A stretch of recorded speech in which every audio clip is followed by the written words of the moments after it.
तो अर्श चिकित्सा अध्याय, अर्श के भेद देख पा रहे हो कि चरक हो वाग्भट, चरक ही याद करो आप, तो बाकी तो छोड़ो ही। तो दो भेद हैं, एक है शुष्क और एक है आर्द्र। आर्द्र या श्रावी भी कहते हैं इसको, चाहो तो लिख सकते हो। आर्द्र भेद को श्रावी भेद भी कहा जाता है। तो शुष्क वाले में दोष है वात और कफ, और आर्द्र वाले में है वात और पित्त। हाँ गलत है, एक्चुअली आरपी होना चाहिए, रक्त और पित्त। गलत लिखा हुआ बेटा, सही कर लेना आरपी।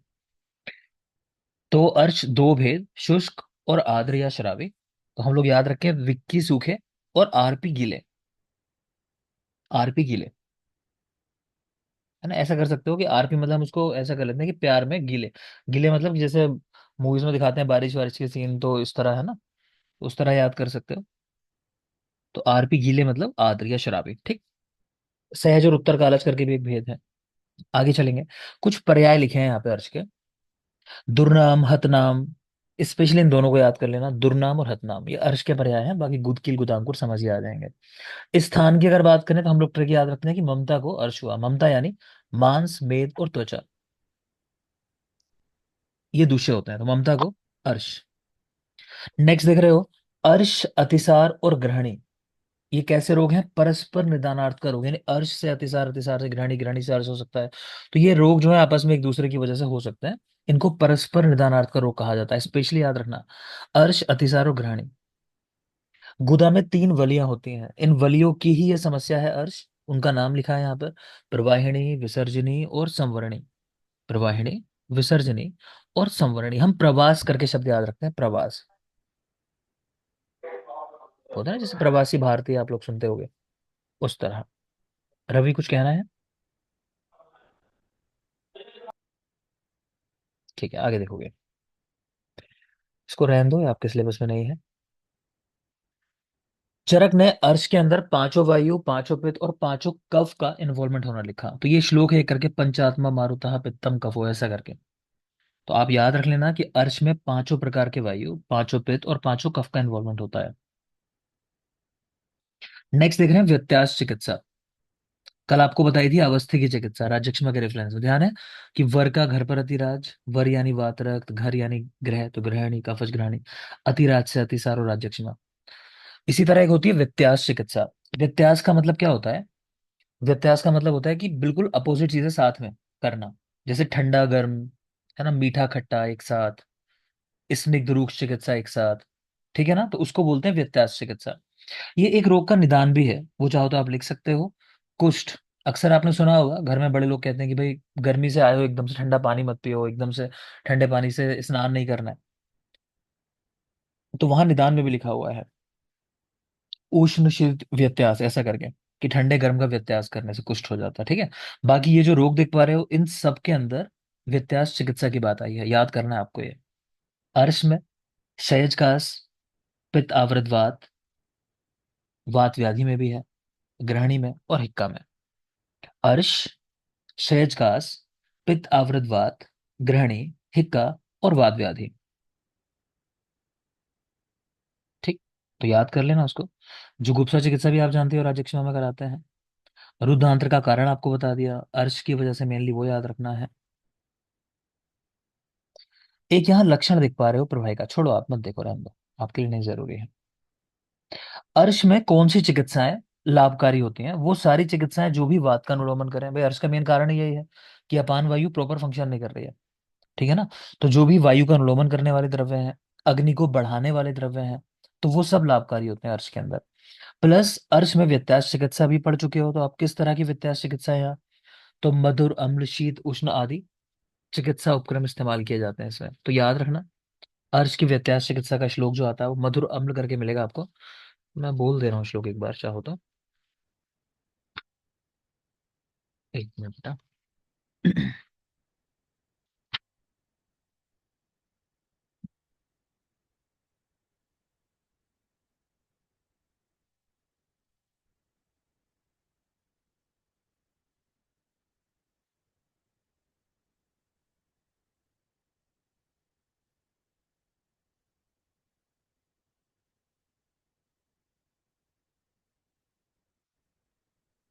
हम्म, लिखना चाहो तो इस तरह से है। श्लोक नंबर 243 है आपकी बुक्स के अंदर, तो लिख लेंगे व्यत्यासान मधुर अम्लानी, व्यत्यासान, यानी व्यत्यास करना है, व्यत्यासान, मधुर अम्लानी, शीत उष्णानी, चा योज्येत। बस इतना याद कर लो, है यही चीज है। मधुर अम्लानी, शीत उष्णानी, चा योज्येत, कि इनका प्रयोग करना चाहिए ऐसा करके। तो ये चिकित्सा सूत्र है एक तरीके से आपका, अर्श में व्यत्यास चिकित्सा जो आई है। हो गया ना। तो व्यत्यासान, मधुर अम्लानी, शीत उष्णानी, चा योज्येत। नेक्स्ट देखेंगे, अर्श रोग में और एक शालाक्य में, आपके यहाँ शालाक्य में तो कुछ है ही नहीं सिलेबस। तो खैर, अर्श में और पक्षकोप के अंदर चतुर्विध कर्म कराने की बात आई है, कि शस्त्र, शार, भेषज और अग्निकर्म चारों चीजें कराई जाती हैं अर्श रोग के अंदर भी, याद रखना।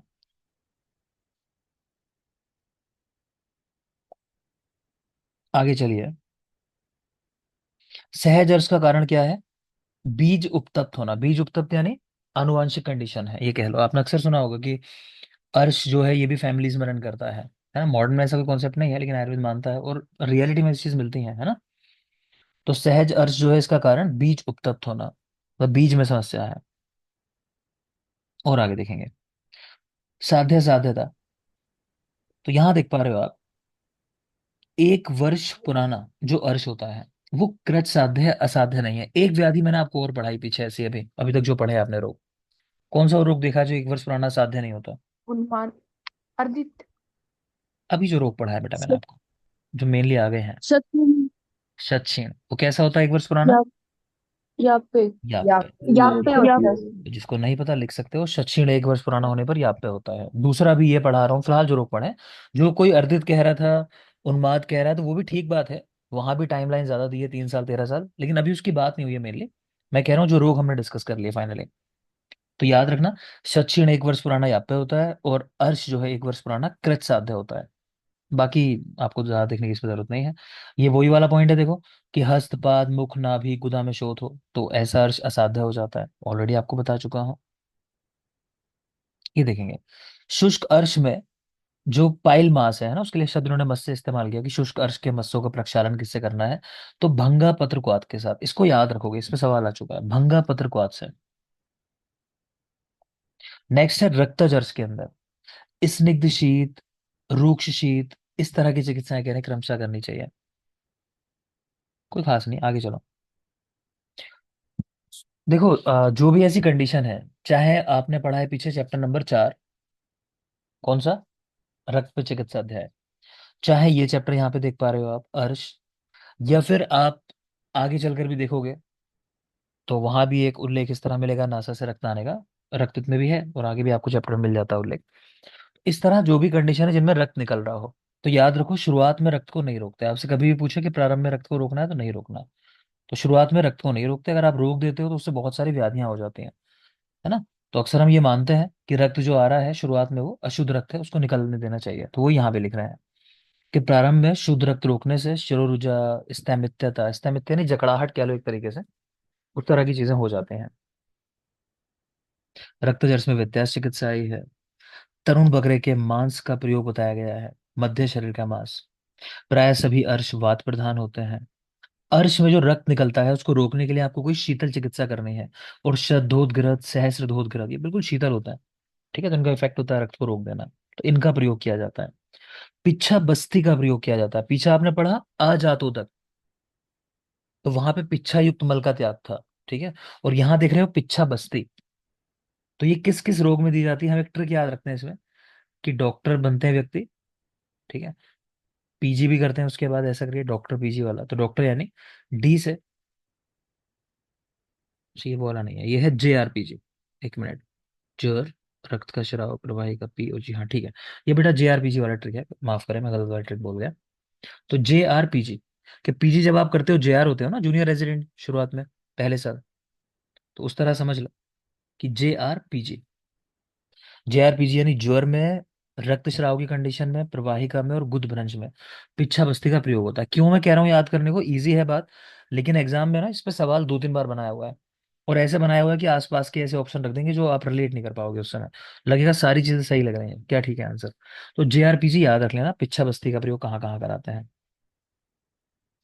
नेक्स्ट क्या है कि अर्श में तक्र से श्रेष्ठ कोई औषधि नहीं है। अर्श के रोगियों में स्नेह युक्त तक्र का अनुपान क्रमशः बढ़ाना चाहिए, क्रमशः ही त्याग करना चाहिए। यहाँ स्नेह युक्त तक्र दे रहे हैं। पीछे आपने उदर रोग में देखा था, वहां पे तक्र का मेनली मतलब था जहां बिल्कुल स्नेह नहीं है। इस बात को याद रखना, यहाँ पे स्नेह के साथ देते हैं। चैप्टर के योग की बात कर लेते हैं बेटा। तो ट्रिक लिखी है, अभय के दांतों के लिए तक्र कनक के समान फलदायक है। अभय के दांतों के लिए तक्र ये कनक के समान फलदायक है, जैसे स्वर्ण मतलब लाभ करता है उस तरह से लाभदायक है। तो अभय यानी अभयरिष्ट। जरूरी बात क्या है, देखो अभय हरकी का पर्याय है, तो ऐसा लग सकता है कि हरित की मेन कंटेंट होगा इसका, ऐसा है नहीं। हरित की आधा प्रस्थ है, जबकि आंवला देख पा रहे हो एक प्रस्थ है। तो आपको याद रखना है कि इसमें मुख्य द्रव्य जो है वो आंवला है, हरित की नहीं है। ठीक है, तो इस बात को याद रखना। एक दंत्यारिष्ट अभय के दांतों के लिए ना, तो दंत्यारिष्ट तक्र यानी तक्रारिष्ट, कनक के समान तो कनकारिष्ट, फलदायक है मतलब फलारिष्ट। पीछे शोध में मैंने आपको कौन कौन से योग पढ़ाए थे, अरिष्ट जो थे, याद है किसी को? नहीं याद। आ, गंडीरा विष्णु अष्ट सप्ताह गंडीरा ठीक है। 8 गुंडे पुनः त्रिफला खा गए। अष्ट अष्टशत अष्टशित अरिष्ट है ना, गंडीराद्य अरिष्ट और पुनर्नवाद्य अरिष्ट, त्रिफलाद्य अरिष्ट, इस तरह थे अब, हाँ देख लेना। खैर उसी तरह यहाँ भी अरिष्ट के लिए ट्रिक है ये। मेनली अरिष्ट ही इस चैप्टर की जरूरी है। तो अभय के दांतों के लिए तकर कनक के समान फलदायक है, तो अभ्यरिष्ट देख पा रहे हो आधा प्रस्थ, आम्ल की एक प्रस्थ।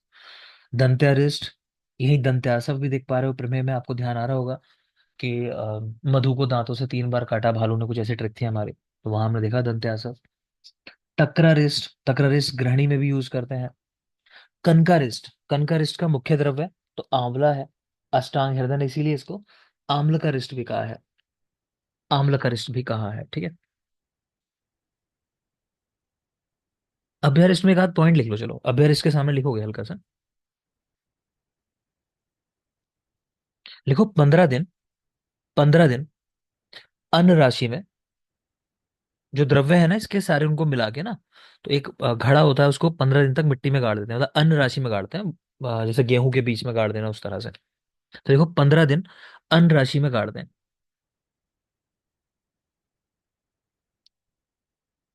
ठीक है, बाकी बहुत सारे रोगों में आए हुए नाम एक बार पढ़ देना हो तो आप देख सकते हो, सिर्फ नाम पढ़ रहा हूँ मैं, एक बार सुन लोगे।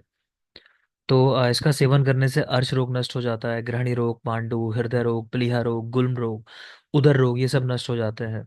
अभ्यरिष्ट कुष्ठ शोथ अरुचि को नष्ट करने वाला है, बल वर्ण जठराग्नि को बढ़ाता है, कामला और श्वेत कुष्ठ नाशक है, कृमि रोग नाशक है, ग्रंथि रोग, अर्बुद, व्यंग, राज्यक्षमा और ज्वर को भी नष्ट करता है। ठीक है, तो मैं बताना क्या चाह रहा हूँ कि बेटा जो भी मेजर योग होते हैं ना, कभी उनके बारे में एग्जाम में सवाल आ जाए आपके सामने। अब जैसे आपने याद कर लिया कि भाई हमने याद किया है कि अर्श के अंदर है ये योग, अभ्यरिष्ट, लेकिन एग्जाम में आपको और 3 डिजीज का नाम रख दे, 2 डिजीज का नाम रख दे, मान लो एक रख दे, कहाँ यूज करते हैं बताओ अभ्यरिष्ट, और ऑप्शन दे दे कुष्ठ के अंदर, दूसरा लिखे अर्बुद में, तीसरा लिखे अर्श में, और चौथा ऑप्शन रख they all of the above. तो ऐसे हर जगह आपको, चाहे आप श्योर हो चाहे ना हो, गलत हो जाए तो भी चलेगा, लेकिन कंसीडर आपको ऑप्शन डी करना है अगर ऑल ऑफ द अबव वाला कोई ऑप्शन हो। मेरी बात बिल्कुल याद कर लेना। जो भी कोई फेमस योग लगे आपको, वो जनरली या तो मान लो चरक के श्लोक में मिल जाएगा आपको ऐसा, या फिर चरक में नहीं मिलेगा तो किसी और आचार्य ने कहीं ना कहीं उसके बारे में ऐसा लिख दिया होगा कि किसी और डिजीज के अंदर। ठीक है ना, तो आपको ऑल ऑफ द अबव वाले ऑप्शन के साथ ही जाना है, तो ये बात ध्यान रखना स्पेशली। खैर, और आगे आ जाएंगे। 2 फलारिस्ट आए हैं इस चैप्टर के अंदर, पत्र भंग उदक, तो भंगा पत्र कषाय जो हमने देखा था अभी, गुद प्रक्षालन के लिए यूज करते हैं। कुटज आदि रस क्रिया, शतधोत, सहस्त्रधोत, दुर्वा घृत में सबका प्रयोग, पिच्छा बस्ती आपने देख ली, जेआरपी जेटक लिखी है। हीबेर आदि घृत, चांगेरी घृत आपको याद रखना है, मेनली गुद भ्रंश में इस्तेमाल करते हैं। गुद भ्रंश, चांगेरी घृत रेक्टल प्रोलेप्स के अंदर, मतलब इसको याद रखोगे आप। ठीक है, व्यत्यास चिकित्सा वाला श्लोक लिखा हुआ है, मैंने फालतू में लिखवाया आपको। तो व्यत्यासान मधुर अम्लानी शीत उष्णानी चायोज्य। ठीक है, तो ये व्यत्यास चिकित्सा है यहाँ पे। जो भी वात अनुलोमक है, अग्निवर्धक है, सब हितकारी है। अर्शति ग्रहणी परस्पर निदानार्थ कर रोग है। ये बेटा ग्रहणी रोग का स्वरूप है, आपके सिलेबस में तो है नहीं लेकिन फिर भी मैंने लिख दिया। अधस्तु पक्वम आमम व परिवर्तम ग्रहणी गदा। ठीक है, तो अधोमार्ग से पक्व या कच्चा मल का आना और विदग्ध होकर आना, मेन बात यह है। ठीक है, तो आगे लिख रहे हैं, उच्यते सर्वम एव अन्नम प्रायो ही, प्रायो विदाहस्य ही अस्य विदह्यते, मतलब यह है कि सब कुछ विदा हो गया आएगा, वो खास बात है। तो मेन बात यह है कि अधोमार्ग से या तो पक्व मल आए या कच्चा मल आए, लेकिन दाह होगा साथ में। मेन है ये बात। ग्रहणी का लक्षण, अतिसृष्टम विबद्धम व द्रवम तद उपदिश्यते। अगला चैप्टर आ गया बेटा, ये ग्रहणी चैप्टर शुरू हो चुका है। ठीक है ना। चैप्टर नंबर 15 है अभी जो हम पढ़ रहे हैं आगे, ग्रहणी।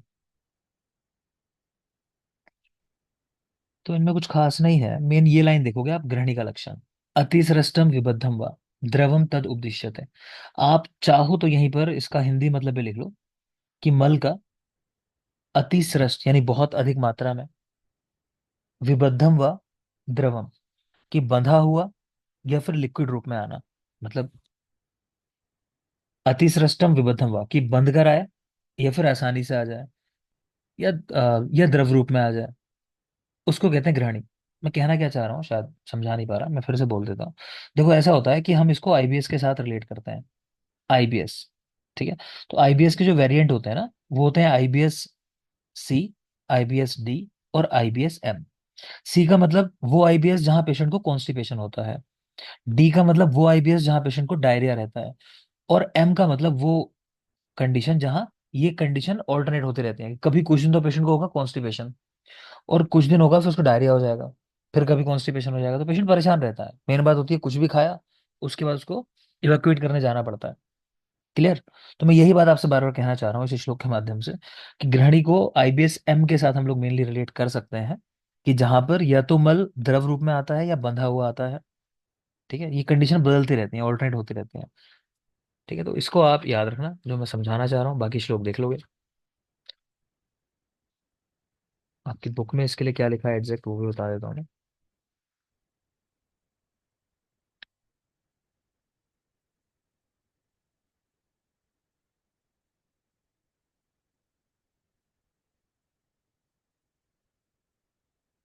एक मिनट बेटा, हाँ।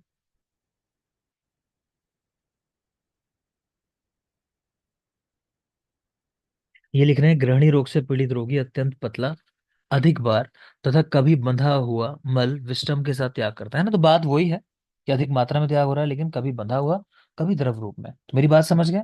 तो वो मेन एक परिभाषा है ग्रहणी रोग की, वो आप याद कर लेना।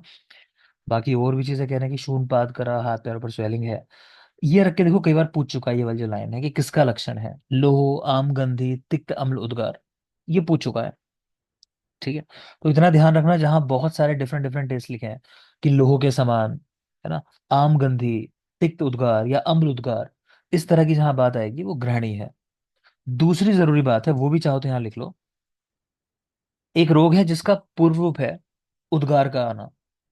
बताएगा कोई? अर्श। ठीक है ना, तो लिख लो। अर्श सही है। सही है, लिख लोगे। अर्श का पूर्व रूप है अधिक उद्गार का आना, लिख लेना यही बराबर में। आगे देखिए, ग्रहणी का पूर्व रूप।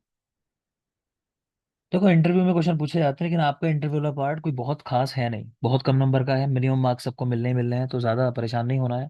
आप पेपर देख लेंगे। पूर्वम तु तस्येदम तृष्णालस्य बलशयम विदाहो अन्नस्य पाकश्चिरात कायस्य गौरवम। समझ आ रहे होंगे, शब्द इजी है। तृष्णा, आलस्य, बल का क्षय होना, विदाह होना अन्न का, देर से पाक होना, शरीर में भारीपन होना। फिर ग्रहणी का स्वरूप कैसा है? तो मेन बात देखो, अपक्वम धारित्यन्नम पक्वम सृष्टि पार्श्वता। ग्रहणी क्या करती है, जो अपक्व अन्न है उसको रोक के रखती है, जिसका पाक हो जाता है उसको पार्श्व में यानी आगे बढ़ा देती है, ऐसा करके याद रखो।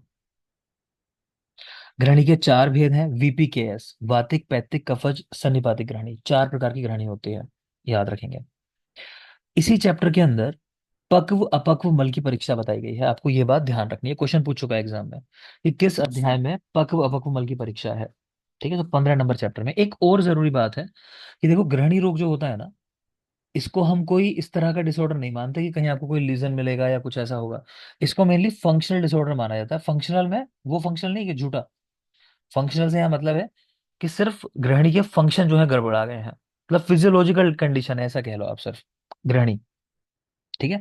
चैप्टर का नाम जो है वो ग्रहणी चिकित्सा अध्याय नहीं है, सिर्फ लिखा है ग्रहणी दोष चिकित्सा अध्याय। तो इससे ये माना जाता है कि ग्रहणी के जो फंक्शन गड़बड़ आ गए हैं, सिर्फ उनकी बात कर रहे हैं यहाँ पे। तो याद रखना, ग्रहणी चिकित्सा अध्याय नहीं है, ग्रहणी दोष चिकित्सा अध्याय है। क्लियर। आगे चले, अत्यग्नि या भस्मक रोग देख पा रहे हो। इसमें व्यक्ति की अग्नि इतनी बढ़ जाती है कि जो भी खाया तुरंत डाइजेस्ट हो जाएगा। तो इसमें गोधा मांस देने की बात आई है, अपामार्ग सदिया वागु देने की बात आई है।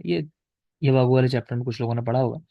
जिन्होंने नहीं पढ़ा कोई बात नहीं है, सिलेबस में नहीं है आपके, इसको सीधा याद कर लो।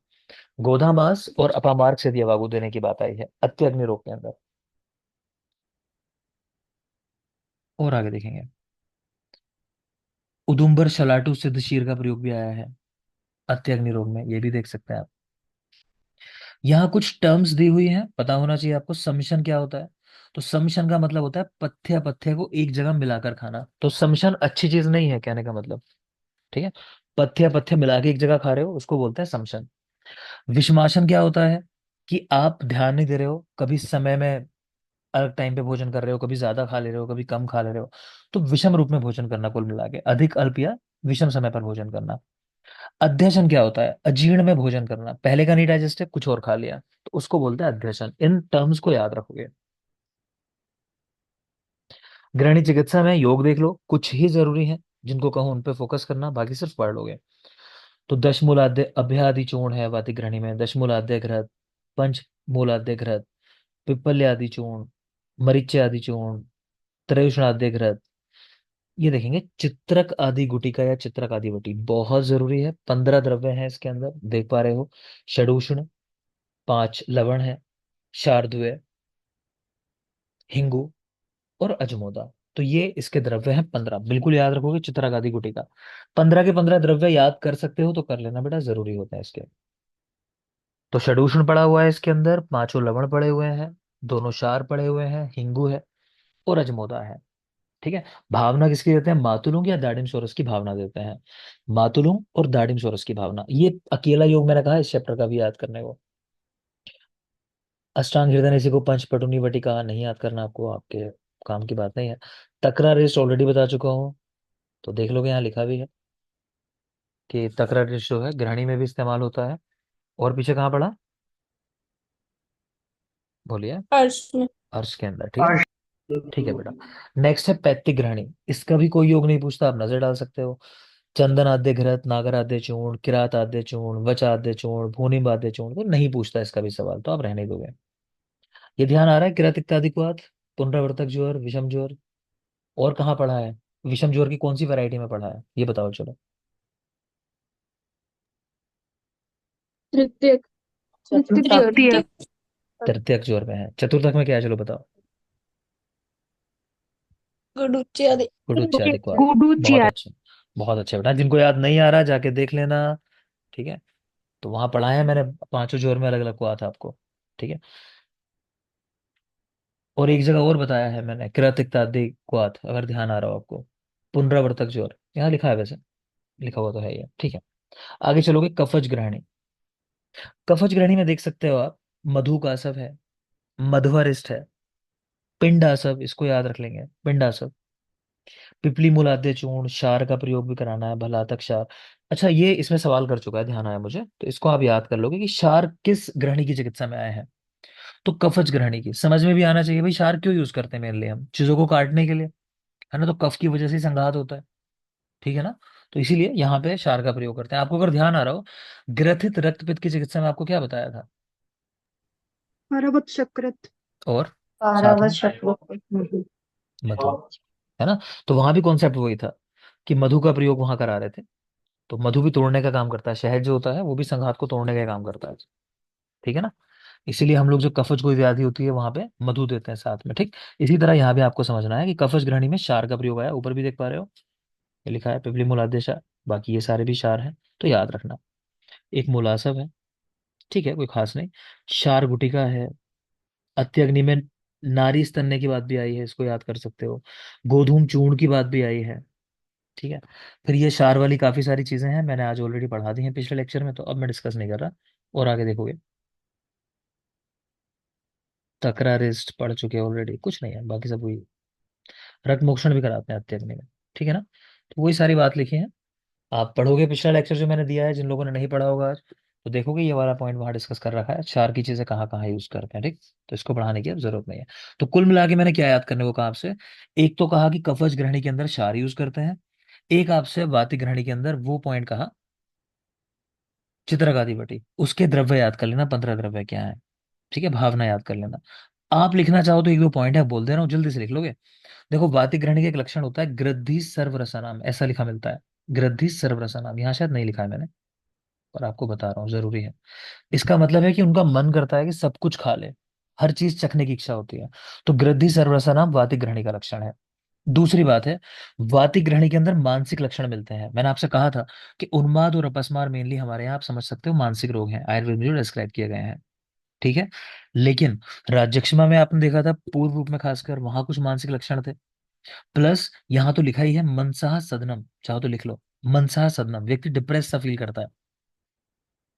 सोचो कुछ भी खा रहा है तुरंत उसको जाना पड़ रहा है, है ना, परगेशन के लिए, जैसे मैंने कहा, तो व्यक्ति परेशान रहता है, उसे लगता है कि मेरा शरीर दुर्बल होता जा रहा है, मैं कमजोर हूँ, बीमार हूँ। तो मनसा सदनम। एक और जरूरी बात है, कफज ग्रहणी की चिकित्सा के अंदर, कफज ग्रहणी, तो वहां पे चिकित्सा आई है निष्ठीवन। निष्ठीवन माने स्पिट करते रहना, मतलब, ठीक है। तो स्पिट करने में क्या होता है, लिक्विड निकलता है, मतलब जल निकलता है, तो कफ निकल रहा है देखा जाए तो कफज ग्रहणी की चिकित्सा में निष्ठीवन चिकित्सा आई है। और ये भी लिख सकते हो यहाँ कि गर्भिणी को आप तीक्ष्ण कर्म नहीं कराते हो, गर्भिणी स्त्री को, ठीक। अगर गर्भिणी में मान लो आपको लगता है कभी कि वमन कराने की आवश्यकता है बिल्कुल, कि अब लास्ट है, कराना ही पड़ेगा, तो वहां क्या करते हैं, उनके जो लाइट प्रोसीजर्स होते हैं वो करा दिए जाते हैं। तो आप वमन कराते हो कफ दोष के लिए, अब वमन करा नहीं सकते वहां, तो क्या कराते हैं, वहां भी फिर निष्ठीवन चिकित्सा आती है वमन के स्थान पे। तो ये पता होना चाहिए आपको कि गर्भिणी में जहां वमन कराना अभीष्ट हो, वहां पे निष्ठीवन कराओ, यही चीज जो कफज ग्रहणी की चिकित्सा पे है। नेक्स्ट चलेंगे चैप्टर नंबर 16, आपके दूसरे नोट्स हैं उनमें 16 नंबर चैप्टर से है। और कल बेटा संभावना यह है कि मैं कोशिश तो करूंगा आपको लेक्चर एक जैसे आज दे दिया था, मान लो कि लेक्चर प्रोवाइड कर दूं, है ना। लेकिन कल क्लास तो नहीं बिल्कुल हो पाएगी आपकी, लाइव क्लास कल का सेशन नहीं हो पाएगा, तय बात है। ठीक है। तो मैं रिकॉर्डिंग लेक्चर ही दूंगा आपको, तो देख लेना, ऐसा नहीं कि पढ़ो नहीं उसको, आप लोग पढ़ते नहीं हो जैसे आज कम लोगों ने पढ़ा, ऐसा नहीं करना। नेक्स्ट आ जाओ चैप्टर नंबर 16, पांडु चिकित्सा अध्याय, चरक चिकित्सा 16। तो पांडु के चरक ने 5 भेद बताए हैं, वीपीकेएस और मृत्तिका भक्षण जन्य, वातिक पैतिक कफज सन्निपातज, और मिट्टी खाने से होने वाला पांडु। इसके बारे में स्पेशली ये बात है कि मिट्टी खाने से जो पांडु होता है, चरक ने आगे चल के दोष बता दिए कि जैसी मिट्टी व्यक्ति खाएगा उसको वैसा ही पांडु होगा। तो आप देखोगे आपके नोट्स में आगे लिखा होगा, ये लिखा है देखो, इसी पेज पे है लास्ट में बिल्कुल, कि मान लो कोई कषाय मिट्टी खाता है तो उसको होगा वातिक पांडु, कोई ऊसर मिट्टी खाता है उसको पैतृक पांडु, कोई मधुर मिट्टी खाएगा तो कफच पांडु। तो आप याद रखना, है ना, चाहे तो KUM ऐसा कर लो, कम करके वात पित्त कफ, है ना, तो कषाय ऊसर और एम से मधुर। कम मिट्टी खाने से वात पित्त कफ, ऐसा कर लो, कम KUM और वात पित्त कफ। ठीक है, तो याद रखना ये बात जरूरी है। बाकी देख लेते हैं। और ये आपको पता होना चाहिए कि कामला कैसे होता है। तो पांडु का रोगी जब वो अम्ल इत्यादि पदार्थों का अधिक सेवन करे, यानी पित्त वर्धक द्रव्यों का सेवन करता है, तब उसको कामला हो जाता है। डिटेलिंग में नहीं जाएंगे, सुश्रुत की बात लिखिए, क्योंकि यहाँ आपको इतना याद रखना है कि पांडु का रोगी जो पित्त वर्धक द्रव्यों का सेवन करता रहे, उसको फिर कामला हो जाता है। आचार्य चरक के अनुसार दुष्य की अगर बात करें तो एक ट्रिक लिखोगे, यहाँ लिखिए बल्कि, चरक पांडु से मरते कामला से मरे। मतलब क्या है कि चरक भाई, पांडु से उनकी डेथ होने वाली थी, लेकिन बाद में उन्होंने बहुत ज्यादा अम्ल पदार्थ खा लिए होंगे, तो पेट ज्यादा बढ़ा, फाइनली उनको कामला हुआ और कामला से उनकी मृत्यु हो गई। ऐसी हमारी ट्रिक है ना। तो पांडु से मरते का मतलब है, चरक के दूसरे देखो आप, तो मरते का मतलब मां से मांस, रा से रक्त और ता से त्वचा। तो चरक पांडु से मरते, फिर कामला से मरे, तो कामला की दूसरे क्या है, मरे, यानी मांस और रक्त। आपको ये याद रखना है कि चरक पांडु से मरते और कामला से मरे। दूसरा, यही लिख लोगे, यही लिख लेंगे, लिखो पांडु में दुष्टि जो होती है किसकी होती है, तो यहां लिख लोगे हृदय स्थित भ्राजक पित्त की दुष्टि। हृदय में रहने वाला भ्राजक पित्त वो दुष्ट होता है। सॉरी सर, साधक पित्त। बस सॉरी बेटा, साधक पित्त साधक। है। सॉरी सॉरी सॉरी, मैं एक्चुअली आगे देख साधक रहा पित्त। था, हाँ मैं गलती से बोल गया, माफ करेंगे। सही कह रहे हैं, साधक पित्त, गलती से बोल गया बेटा, सॉरी। तो साधक पित्त की, हृदय में रहने वाले साधक पित्त की दृष्टि होती है, अच्छी बात है ना, गलती हो जाती है बता दिया करो। तो हृदय में रहने वाले साधक पित्त की दृष्टि होती है, ठीक। दूसरा साधक पित्त के बारे में एक स्टेटमेंट है, मैं लिखवाता ही हूँ तो लिख लो आप भी, कि साधक पित्त जो होता है ये मनोअर्थित अभिलाषा पूर्ण कराने वाला है। मनोअर्थित अभिलाषा, जैसे हम में से सबने सपना देखा होगा अभी, है ना, कि हम लोग एग्जाम निकालेंगे हरियाणा पेश से, लेकिन कुछ लोग चाह के भी नहीं पढ़ पा रहे होंगे। तो क्या कारण है, कह रहे हैं कि साधक पित्त जो है स्ट्रांग नहीं है इतना। आपके मन में जो अभिलाषा है उसे कोई पूर्ण कराने वाला है तो वो साधक पित्त है ना, आपको इतनी ताकत देता है कि नहीं, हारना नहीं है, अपना जो सोचा है टारगेट वो अचीव करना है। तो वो लोग मेहनत कर रहे होंगे जिनका साधक पित्त स्ट्रांग होगा। ठीक है, आगे चलोगे। पित्त प्रधान दोष होते हैं, बात हम कर चुके हैं ऑलरेडी। इतना ध्यान रखना आप तो बस, कि इसमें भी ओज की दृष्टि होती है। ओज की दृष्टि कुछ रोगों में है, वो पूछ लेते हैं, राज्यक्षमा उनमें से एक होता है, प्रमेह भी होता है, इधर पांडु भी देख पा रहे हो आप। ठीक है, आगे और पढ़ाऊंगा एक दो कंडीशन, फिलहाल इनको तो याद रखो आप, कि ओज की दृष्टि इसमें भी होती है। ठीक, यहाँ देखो लिखा भी है कि पांडु में हृदय स्थित साधक पित्त की दृष्टि होती है। ठीक है, पूर्व रूप लिखा है, ये जरूरी माना जाता है, पांडु का पूर्व रूप, क्योंकि सबको इसके बारे में पता ही होता है। पांडु लोग एनीमिया के साथ रिलेट करते हैं, बहुत कॉमन कंडीशन है, तो इसलिए मेरी सलाह है कि याद कर लेना पूर्व रूप भी इसके। तो उसमें लिख रहे हैं हृदय स्पंदनम, रोक्षम, स्वेद अभाव, श्रमस्तथा। तो हृदय में स्पंदन होना मतलब वो पैल्पिटेशन जो अपनी हार्ट बीट फील होती है कई बार। ठीक है, रूक्षता शरीर के अंदर होना, स्वेद ना आना, स्वेटिंग कम होना, और श्रम यानी थकावट जल्दी हो जाना। तो ये पूर्व रूप है, ध्यान से देख लोगे। सामान्य लक्षण में कुछ खास नहीं, आगे देखिए आप, आगे आ जाओगे, यहाँ कुछ है नहीं। ये एक देख सकते हो, कृमि कोष्ठ होती शारीरिक है। तो ये लक्षण जो है ये मृत भक्षण जन्य पांडु का लक्षण है। मिट्टी खाने से जो पांडु होता है ना, कि उसकी पहचान है कि कोष से कृमि निकलते हैं, अतिसार होगा व्यक्ति को, मल त्याग होगा मतलब, तो उसमें कृमि भी दिखाई देंगे। तो मृत भक्षण जन्य मिट्टी खाने से होने वाला पांडु, उसका कैरेक्टर है। नेक्स्ट बात कर रहे हैं कि कामला रोग जो होता है, कामला के दो भेद होते हैं, कोष्ठ आश्रित, शाखा आश्रित। कुछ लोग इसको ऐसा कहते हैं कि कोष्ठ आश्रित, और दूसरा भेद कोष्ठ शाखा आश्रित, ऐसा करके। ठीक है ना, तो आप तो सिंपल याद रखो कि कोष्ठ आश्रित, शाखा आश्रित, ऐसे दो कामला के भेद हैं। अच्छा, शाखा आश्रित कामला जो होता है इसको हम रिलेट करते हैं किसके साथ, ऑब्स्ट्रक्टिव जॉन्डिस के साथ। ऑब्स्ट्रक्टिव जॉन्डिस के साथ, तो ऑब्स्ट्रक्टिव जॉन्डिस यानी कि बाइल की मिक्सिंग नहीं हो पा रही है, तो वहां जो स्टूल का कलर होता है ना, हम मॉडर्न में जो पढ़ते हैं वो कलर पढ़ते हैं clay colour, clay coloured stool. और आयुर्वेद में जो शब्द आया है इसके लिए वो आया है तिल पिष्ट निभम, मल की प्रवृत्ति होना। तो तिल को पीसते पीसते भी आप देखोगे वो क्ले जैसा दिखाई देता है, अगर तिल को अच्छे से पीस लोगे ना, तो वो भी बिल्कुल ऐसा दिखाई देता है जैसे क्ले हो, चिकनी मिट्टी जो होती है मतलब वो। तो याद रखना। ठीक है, ऑब्स्ट्रक्टिव जॉन्डिस को देखने के लिए चाहो तो लिख सकते हो कि एल्केलाइन फोस्फेटेज को देखा जाता है, उसका लेवल। ठीक है, एल्केलाइन फोस्फेटेज। एक और पॉइंट लिख लो कि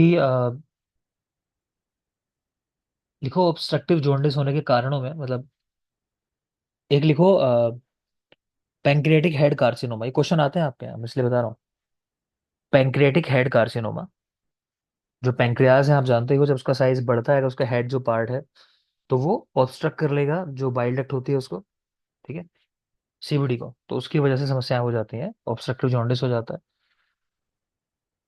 ठीक है, दूसरा लिख लो, लिखो, एक साथ लिखना, फीमेल, फैट, 40, फर्टाइल। 4F कहा जाता है इनको, कि महिला हो मतलब फीमेल, फैटी हो, उसका वजन ज्यादा हो, फोर्टीज में हो, अपने एज जो है उसकी फोर्टीज में चल रही हो, और फर्टाइल यानी जैसे प्रेगनेंसी के टाइम में अक्सर महिलाओं को क्या होता है कि स्टोन फॉर्मेशन हो जाता है, गोल ब्लैडर स्टोन, और उसकी वजह से बाद में वो स्टोन जो है वहां से निकल के चला और रास्ते में जाके वो फंस जाता है। और कई बार ये जो पैंक्रेटिक हेड होता है यहाँ जाके फंस जाता है, इन्फ्लामेशन यहाँ कर देगा, और उसकी वजह से भी ये ऑब्स्ट्रक्टिव जॉन्डिस हो जाता है। ठीक है ना, तो लिख लेना, ऑब्स्ट्रक्टिव जॉन्डिस के कोज मैंने आपको दो बताए मेनली, एक पैंक्रेटिक हेड कार्सिनोमा, और दूसरा बताया फीमेल फैट 40 फर्टाइल। एक साथ लिख लेना, आपको 4F इनको कहा जाता है। आगे देखो ये। Excuse me sir. हाँ बोलो सर ये बेटा। पेन एल्कलाइन फॉस्फेटेज वाला पॉइंट क्या था? एल्केलाइन फोस्फेटेज की जो वैल्यू है वो बढ़ जाती है ऑब्स्ट्रक्टिव जॉन्डिस में। ठीक है ना, कि उसको देख के ठीक पता है चलता है, उसकी वैल्यूज देख के कि हाँ ऑब्स्ट्रक्टिव जॉन्डिस है। सर। आ- कौन से कामला बोलते हैं बेटा ये शाखा? ऑब्स्ट्रक्टिव, हाँ शाखा आश्रित कामला। ठीक है, आगे देखिए। नेक्स्ट है कुंभ कामला। चलो एक काम करो, सेशन का टाइम फिनिश हुआ, हो नहीं पाएगा आगे सेशन। तो थैंक यू। और कल जैसा मैंने कहा, कल आपकी क्लास ऑफ ही रहेगी, लेकिन मैं आपको लेक्चर दूंगा। मैं पूरी कोशिश करूंगा कि रिकॉर्ड कर लूँ अभी, नहीं तो सुबह अर्ली मॉर्निंग में मैं रिकॉर्ड करके आपको दे दूंगा। उनको पढ़ लेना बेटा, क्योंकि टाइम कम बचा है ना। तो लापरवाह मत होना, सिलेबस भी खत्म करना है, रिवीजन भी करते रहना है। थैंक यू, आज के लिए इतना है।